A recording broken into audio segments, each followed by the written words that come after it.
Hello everybody, welcome to our channel Our Health and Wellness. So today we are going to discuss about pollution which is a big problem nowadays. आज हम discuss करने वाले हैं soil pollution के बारे में. अब soil pollution क्या होता है? कोई भी अनडिज़ायरेबल चेंज जो कि उसकी फिजिकल, केमिकल और बायोलॉजिकल प्रॉपर्टीज़ को बदल दे उसको हम सॉइल पोल्यूशन कहते हैं, जो उसकी प्रोडक्टिविटी को नेगेटिवली अफेक्ट करती है. अब सॉइल पोल्यूशन 3 टाइप्स का हो सकता है: negative soil pollution, positive soil pollution and third pollution या फिर landscape pollution. Negative soil pollution में क्या होता है कि सॉइल की प्रोडक्टिविटी इरोजन और ओवर यूज से कम हो जाती है, सॉइल इनफर्टाइल हो जाती है. पॉजिटिव सॉइल पोल्यूशन में क्या होता है कि सॉइल की प्रोडक्टिविटी एडिशन से कम होती है, मतलब अनडिज़ायरेबल सब्सटेंसेस उसमें ऐड हो जाते हैं, जैसे कि इंडस्ट्रियल वेस्ट, फॉल्टी सैनिटेशन. इन सब से सॉइल की प्रोडक्टिविटी रिड्यूस हो जाती है. थर्ड आ जाता है आपका थर्ड पोल्यूशन. तो उसमें क्या होता है कि जो फर्टाइल लैंड है वो बैरन एरिया में कन्वर्ट हो जाती है, क्योंकि उसमें वेस्ट डंप होते हैं, जैसे गार्बेज इकट्ठा हो गया, ब्रोकन कैंस इकट्ठी हो गई, बॉटल्स इकट्ठी हो गई, अर्बनाइजेशन हो गया, माइनिंग एक्टिविटीज़ हो रही हैं, सॉलिड वेस्ट इकट्ठा हो रहा है, बिलबोर्ड्स और एडवर्टाइजमेंट्स लग रहे हैं, डिफॉरेस्टेशन हो रहा है. तो इन सब से होता है थर्ड पोल्यूशन या फिर लैंडस्केप पोल्यूशन. अब हम जानेंगे कॉजेज़ ऑफ सॉइल पोल्यूशन के बारे में. सॉइल पोल्यूशन क्यों होता है कि जो डिफरेंट हम ह्यूमन एक्टिविटीज़ होती हैं उनकी वजह से होता है. जैसे आप वेस्ट डंप करते हैं, इंडस्ट्रियल वेस्ट डंप कर रहे हैं, मेडिकल हॉस्पिटल वेस्ट डंप कर रहे हैं, न्यूक्लियर टेस्टिंग लैब लग रही हैं, रेडियो एक्टिव वेस्ट डंप हो रहे हैं, या फिर थर्मल पावर प्लांट से वेस्ट डंप हो रहा है, या फिर इंडस्ट्री से वेस्ट डंप हो रहा है. तो इन सब से सॉइल पोल्यूशन होता है. नेक्स्ट आता है आपका म्यूनिसिपल वेस्ट. इसमें आ जाता है आपका नॉन बायोडिग्रेडेबल मटेरियल्स, जैसे प्लास्टिक बॉटल्स हैं, ग्लास है, पॉलीथीन बैग्स हैं, केमिकल्स हैं, निडल्स हैं, ग्लास की बॉटल्स हैं, सिरेमिक्स हैं, बहुत सारे पैथोजेंस हैं, या फिर डोमेस्टिक और किचन वेस्ट के मटेरियल्स हैं, पोल्ट्री वेस्ट हैं, हॉस्पिटल वेस्ट हैं. नेक्स्ट आ जाते हैं आपके माइनिंग ऑपरेशंस. माइनिंग ऑपरेशन से क्या होता है कि सॉइल का कंटामिनेशन हो जाता है टॉक्सिक मेटल्स और केमिकल्स से. नेक्स्ट आते हैं एग्रोकेमिकल्स, जैसे हर्बिसाइड्स हैं, रोडेंटिसाइड्स हैं, पेस्टिसाइड्स हैं, वीडीसाइड्स हैं, फर्टिलाइज़र्स हैं, बायोसाइड्स हैं. तो इन सब से क्या होता है, सॉइल की प्रॉपर्टीज़ चेंज हो जाती हैं और सॉइल के ऑर्गेनिजम्स पर भी एडवर्स इफेक्ट पड़ता है. नेक्स्ट आ जाता है आपका सॉइल पोल्यूशन को आप कंट्रोल कैसे कर सकते हैं.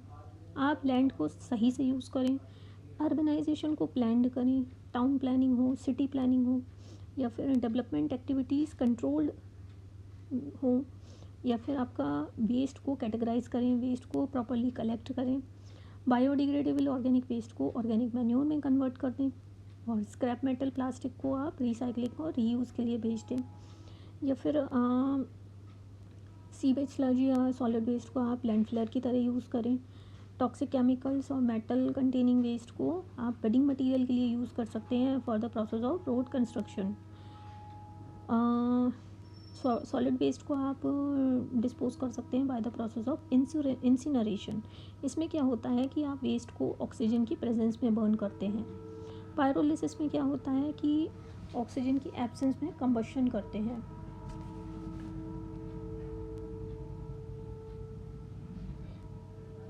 नेक्स्ट आ जाता है आपका नॉइज़ पोल्यूशन.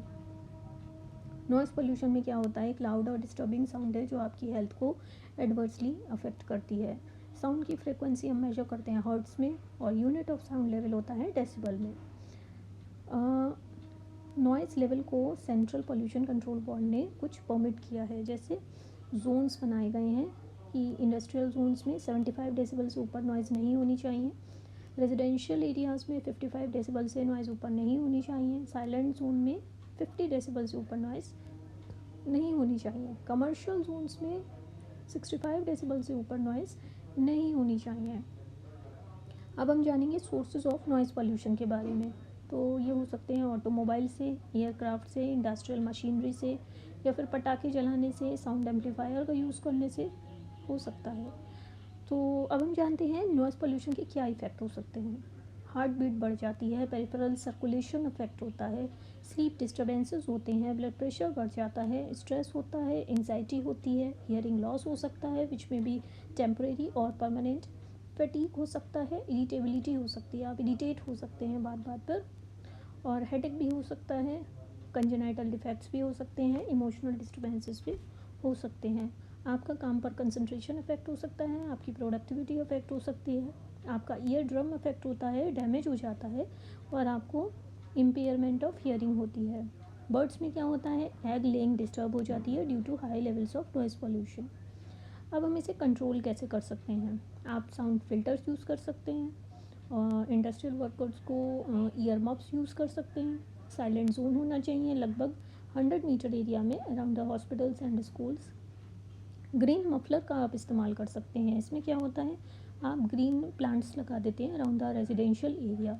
उससे क्या होता है, वो नॉइज़ मतलब नॉइज़ बैरियर की तरह एक्ट करते हैं। आप पब्लिक अवेयरनेस क्रिएट कर सकते हैं और कुछ लॉज को हमें फॉलो भी करना चाहिए। हम डेसिबल मीटर्स इंस्टॉल कर सकते हैं ताकि हम मॉनिटर कर सकें levels of noise pollution. So that's all for the day. Thank you so much.